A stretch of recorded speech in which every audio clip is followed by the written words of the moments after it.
Olá, pessoal! Vamos continuar com a nossa leitura do livro do pastor Luciano Subirá, Até que Nada Mais Importe, e hoje chegamos no último capítulo, capítulo 12, intitulado Reacendendo a Paixão. Prazer em Deus é a saúde de sua alma. Essa é a chave da adoração aceitável. Deus não está satisfeito, nem nós somos renovados por uma obediência repleta de tarefas, mas isentas de prazer. Richard Bader. Em seu livro Um Coração Ardente, Acendendo o Amor por Deus, John Bevere, um dos grandes mestres bíblicos da atualidade, com livros traduzidos em mais de 100 idiomas, declara: os dias e tempos em que vivemos hoje trazem com eles questões difíceis. Por que tantos na igreja não possuem essa paixão? Por que investimos milhões em mídias, edifícios, anúncios e inúmeras outras formas de propagarmos o Evangelho, enquanto tantos na igreja ainda lutam contra a luxúria e o desejo pelos prazeres deste mundo? Porque mais de 80% dos convertidos acabam voltando para um mundo de trevas. Como os pecadores podem declarar que tiveram uma experiência de novo nascimento, mas não demonstrar nenhuma mudança? Creio que a resposta para todas essas questões podem ser resumidas de uma única maneira: a ausência do fogo e da paixão por Deus. Concordo que a questão da paixão e do amor pelo Senhor é central na Bíblia, senão não seria chamado de o maior mandamento. Reconheço também na prática que temos dois problemas ligados a essa falta de paixão. Em primeiro lugar, temos aqueles que nunca amaram o Senhor e precisam entrar nessa dimensão de relacionamento. Mas em segundo lugar, e não menos problemático do que o primeiro, temos aqueles que já amaram o Senhor e perderam esse amor. O que apresento neste capítulo pode ajudar os que nunca amaram o Cristo como deveriam. Mas meu foco é principalmente, mas não exclusivamente, aqueles que abandonaram o seu primeiro amor. Para tratar desse assunto, começaremos por uma declaração de Jesus, que, embora muito conhecida, acredito que ainda seja muito mal compreendida e até mesmo ignorada. Nas visões que o apóstolo João teve em seu auxílio na ilha de Patmos, o Senhor lhe confiou algumas mensagens às igrejas da Ásia. Em Apocalipse, na carta endereçada à igreja de Éfeso, Jesus protestou com relação à decadência do amor que essa igreja estava apresentando naquele momento. Ele protestou pela perda do que classificou como primeiro amor. Conheço as tuas obras, tanto o teu labor como a tua perseverança, e que não podes suportar homens maus, e que pusestes à prova os que a si mesmos se declararam apóstolos e não são, e os achastes mentirosos e têm perseverança, e suportastes provas por causa do meu nome, e não te deixastes esmorecer. Tenho, porém, contra ti que abandonaste o teu primeiro amor. Lembra-te, pois, de onde caístes e arrependestes, e volta à prática das primeiras obras. E se não venho a ti, e moverei do seu lugar o teu candeeiro, caso não te arrependas.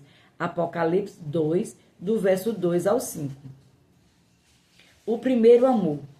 O que é esse primeiro amor a que o Senhor Jesus se refere nessa mensagem? É um fogo de grande intensidade em nosso íntimo que coloca Jesus acima de todas as coisas.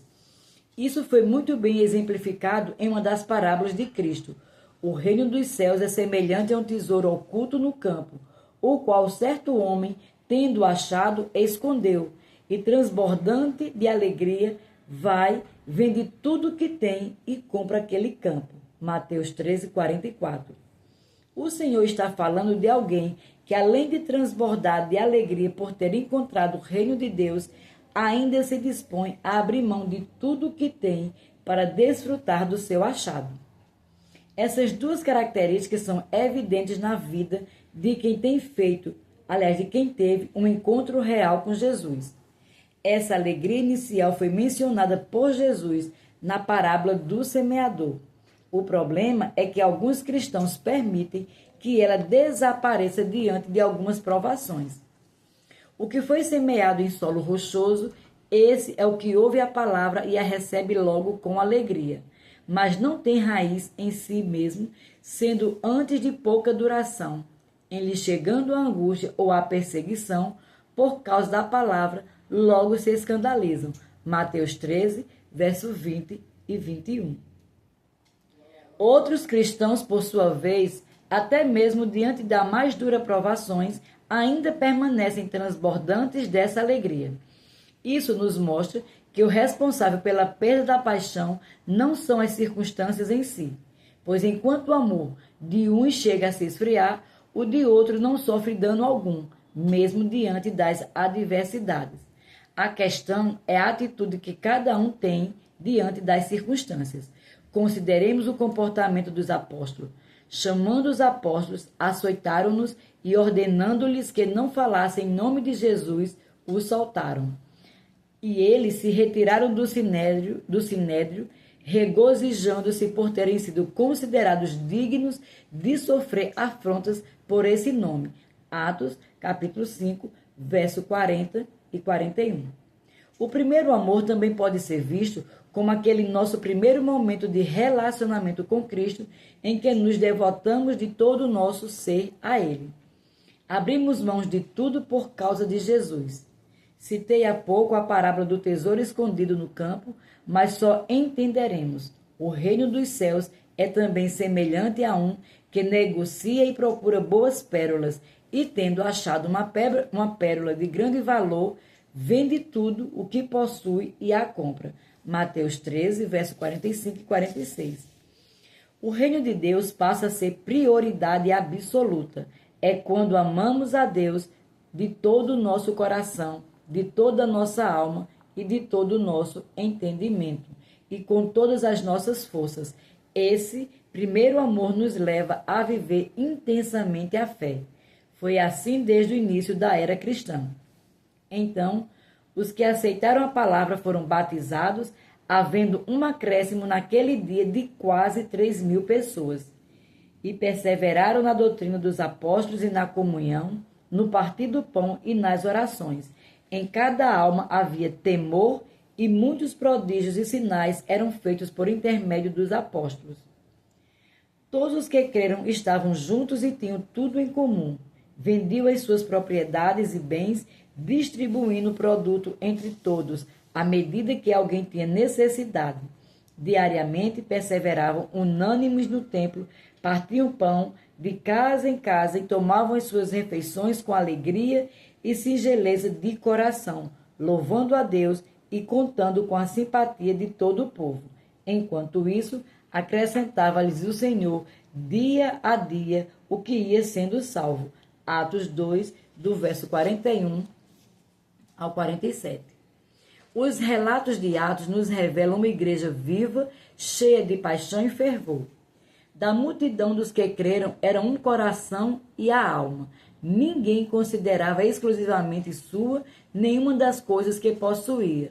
Tudo, porém, lhes era comum. Com grande poder, os apóstolos davam testemunho da ressurreição do Senhor Jesus, e em todos eles havia abundante graça. Pois nenhum necessitado havia entre eles, porquanto os que possuíam terras ou casas, vendendo-as, traziam os valores correspondentes e depositavam aos pés dos apóstolos. Então se distribuía a qualquer um à medida que alguém tinha necessidade. Atos 4, do verso 32 ao 35. Esse amor nos leva à prática de buscar intensamente o Senhor. Aliás, vale ressaltar que há um padrão de busca que Deus determinou para nós. É quando ele se torna mais importante para nós do que qualquer outra pessoa ou coisa. Devemos chegar a um ponto tal nesse anseio por ele que nada mais importe. É possível entrar nesse lugar de fascinação tão intensa pelo Senhor? Claro que sim. Vemos isso na Bíblia, a palavra inspirada de Deus. Observe essa declaração que o salmista faz ao Senhor.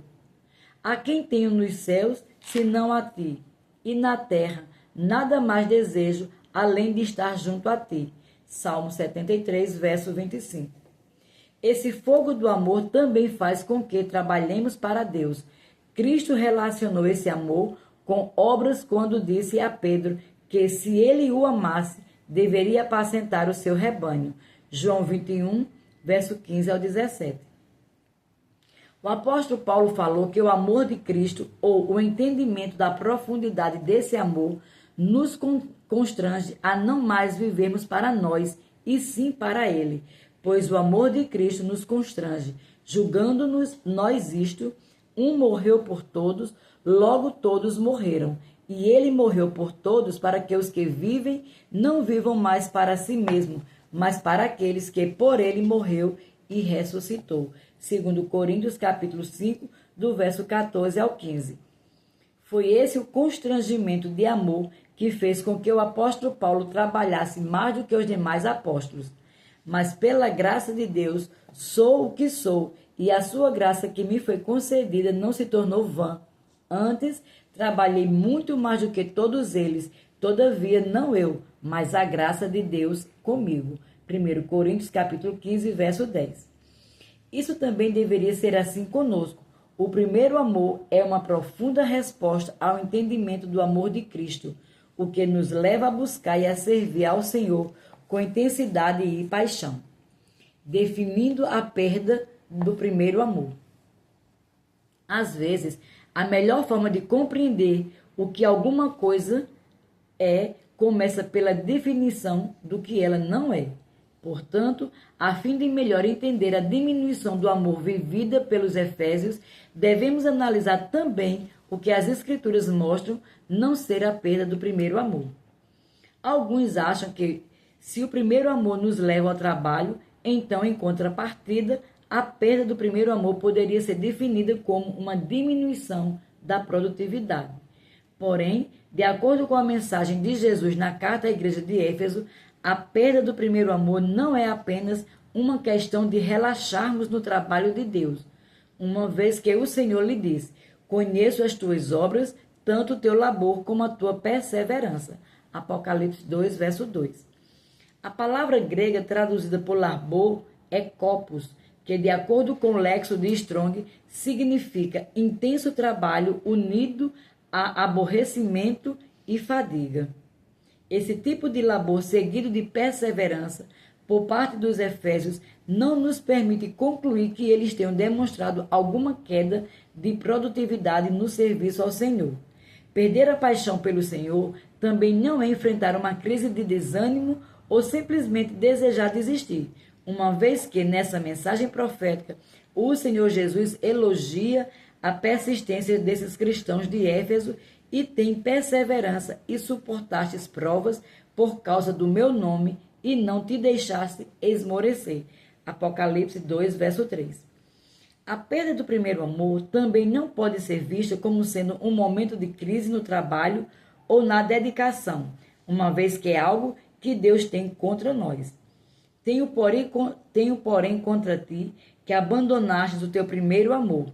Lembra-te, pois, de onde caístes, arrepende-te e volta à prática das primeiras obras, e se não, venho a ti e moverei do seu lugar o teu candeeiro, caso não te arrependas. Apocalipse 2, verso 4 e 5. Portanto, a perda do primeiro amor é uma queda, é chamada de pecado e necessita de arrependimento. Recordo-me de uma ocasião em que alguém me pediu oração e, como de costume, indaguei pelo que tal pessoa gostaria que eu orasse. Ela disse que estava em crise. Curioso, indaguei que crise era. Gosto de saber pelo que vou orar. A pessoa prontamente me respondeu: é que eu perdi o meu primeiro amor. Retruquei na hora: então você não está em crise, está em pecado. Recebi imediatamente um olhar de reprovação que indicava um possível exagero da minha parte. Então, tive de demonstrar pelas Escrituras que Jesus classificou a perda da paixão inicial como sendo uma queda que também é chamada de pecado e que necessita de arrependimento. Há muitos crentes que continuam se dedicando ao trabalho do Senhor, mas perderam a paixão. Fazem o que fazem por hábito, por rotina, por medo, pelo galardão, pois quaisquer outros motivos, os quais, acompanhados daquele primeiro amor intenso, fariam sentido, mas sozinho não. A queda que o Senhor faz é a de que esses crentes haviam abandonado o primeiro amor. A palavra grega afiemi, traduzida por abandonar nesse texto bíblico, tem um significado bem abrangente. O léxico de Strong define essa palavra da seguinte maneira: enviar para outro lugar, mandar ir embora ou partir de um marido que divorcia da sua esposa, enviar, deixar, expelir, deixar ir, abandonar, não interferir, negligenciar, deixar ir, deixar de lado uma dívida, desistir, não guardar mais, partir, deixar alguém a fim de ir para outro lugar, desertar sem razão, partir deixando algo para trás, deixar destituído. Essas expressões refletem não uma perda que possa ser denominada como sendo meramente acidental, mas um ato voluntário de abandono, de descaso. O Senhor Jesus tampouco está exortando essa igreja por não o amar mais. Não se tratava de uma ausência completa de amor, pois ainda havia amor. No entanto, o amor deles havia perdido a sua intensidade e não era mais o amor que ele esperava encontrar neles. Aqui concluímos a primeira parte do vídeo. Até o próximo vídeo, em nome de Jesus.